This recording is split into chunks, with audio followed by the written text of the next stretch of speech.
നേതൃത്വ മാറ്റവുമായി ബന്ധപ്പെട്ടുള്ള വലിയ ചർച്ചകൾക്കൊക്കെ വഴിവെച്ചു കൊടുത്തത് തന്നെ പാലക്കാട് ഉപതെരഞ്ഞെടുപ്പിൽ BJP-ക്കകത്ത് പുകയുന്ന ഈ വിഷയങ്ങളൊക്കെയായിരുന്നു. സന്ദീപ് വാര്യർ പുറത്തോട്ട് പോകുക, അന്നും ഈ നഗരസഭയുമായിട്ടുള്ള ഈ പ്രശ്നങ്ങളൊക്കെ പുറത്തേക്ക് വരികയും ചെയ്തു. ഇപ്പൊ ഈ പറഞ്ഞ പോലെ ഇതൊന്നും ശാശ്വതമായിട്ട് പരിഹരിച്ചിട്ടുമില്ല. അതിനിടയിൽ മുരളീധര പക്ഷത്തെ കൂടുതൽ നോമിനികൾ ജില്ലാ പ്രസിഡന്റ് സ്ഥാനത്തേക്ക് വരുന്ന വാർത്തകളും വരുന്നു.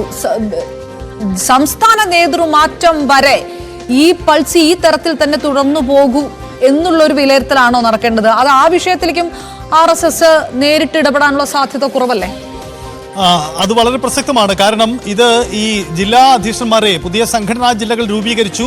അവിടെ ഒരു പുതിയ സംഘടനാ പ്രവർത്തന രീതി കൊണ്ടുവരാനാണ് BJP ലക്ഷ്യമിടുന്നത്. അങ്ങനെ ദേശീയ നേതൃത്വം സംസ്ഥാനത്തെ BJP-ക്ക് അതിൻ്റെ ഘടനാപരമായി തന്നെ വലിയൊരു മാറ്റം ലക്ഷ്യമിട്ടുകൊണ്ട് കൊണ്ടുവരുന്ന സംഘടനാ നീക്കത്തിൽ തുടക്കത്തിൽ തന്നെ കല്ലുകടിയുണ്ട്, വെല്ലുവിളിയുണ്ട്. കാരണം അത് സംസ്ഥാനത്ത് വലിയ തരത്തിലുള്ള ഗ്രൂപ്പ് നീക്കങ്ങൾക്ക് വെക്കുന്ന തരത്തിലേക്ക് സാഹചര്യം മാറുന്നു എന്നതാണ്.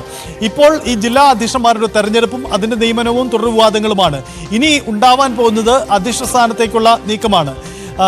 കെ സുരേന്ദ്രൻ മാറില്ല ഇത് സംബന്ധിച്ചൊരു വ്യക്തത ഇതുവരെയും ഉണ്ടായിട്ടില്ല. സുരേന്ദ്രൻ തന്നെ തുടരുമെന്ന വാദം മുരളീധര പക്ഷം ഉന്നയിക്കുന്നുണ്ട്. സുരേന്ദ്രനോട് അടുത്ത കേന്ദ്രങ്ങൾ ഇപ്പോഴും പങ്കുവയ്ക്കുന്ന ഒരു നിലപാട് അതാണ്. പക്ഷേ സംഘടനാപരമായ തെരഞ്ഞെടുപ്പ് നടക്കേണ്ടതുണ്ട്. അവിടെ സുരേന്ദ്രന് പകരം പുതിയൊരു അധ്യക്ഷൻ വരും എന്ന് വിശ്വസിക്കുന്നവരാണ് BJP-യിൽ കൂടുതലും.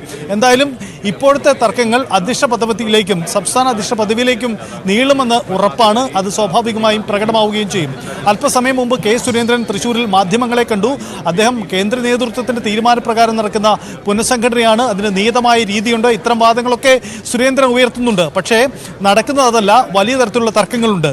ഉദാഹരണമായി തിരുവനന്തപുരത്ത് തന്നെ ചൂണ്ടിക്കാട്ടുമ്പോൾ മുമ്പ് ജില്ലാ അധ്യക്ഷനായിരുന്ന കരമന ജയനെ ഇവിടെ തിരുവനന്തപുരം സെൻട്രൽ ജില്ലയുടെ ചുമതല നൽകുകയാണ്. സ്വാഭാവികമായും അതും വലിയ വിവാദങ്ങൾക്ക് ഇടവച്ചിട്ടുണ്ട്. കാരണം അത് മുരളീധരൻ്റെ നോമിനിയാണ്. പ്രായ സംബന്ധിച്ച കൃത്യമായ മാർഗനിർദ്ദേശങ്ങളുണ്ട്. അത് ലംഘിക്കുന്ന തരത്തിലാണ് ഈ നിയമനം നടക്കുന്നത്. ഇങ്ങനെ നിരവധി ആക്ഷേപങ്ങളുണ്ട്. അതായത് ഈ ജില്ലാ അധ്യക്ഷന്മാരുടെ നിയമനത്തിലടക്കം കേന്ദ്ര നേതൃത്വം മുന്നോട്ട് വെച്ച കൃത്യമായ നിബന്ധനകൾ മറികടക്കുന്ന രീതിയിൽ കേരളത്തിൽ നിയമനം നടക്കുന്നു. അതൊരു വ്യക്തിയുടെ, ഒരു നേതാവിൻ്റെ, ഒരു പക്ഷത്തിൻ്റെ താല്പര്യം മാത്രം പരിഗണിച്ചുകൊണ്ട് നിയമനം നടത്തുന്നു. ഇതൊക്കെയാണ് ഉയരുന്ന ആക്ഷേപം. തൽക്കാലം പാലക്കാട്ടെ പ്രതിസന്ധി പരിഹരിച്ചെങ്കിലും സംസ്ഥാനത്തിന്റെ മറ്റിടങ്ങളിൽ പ്രതിസന്ധി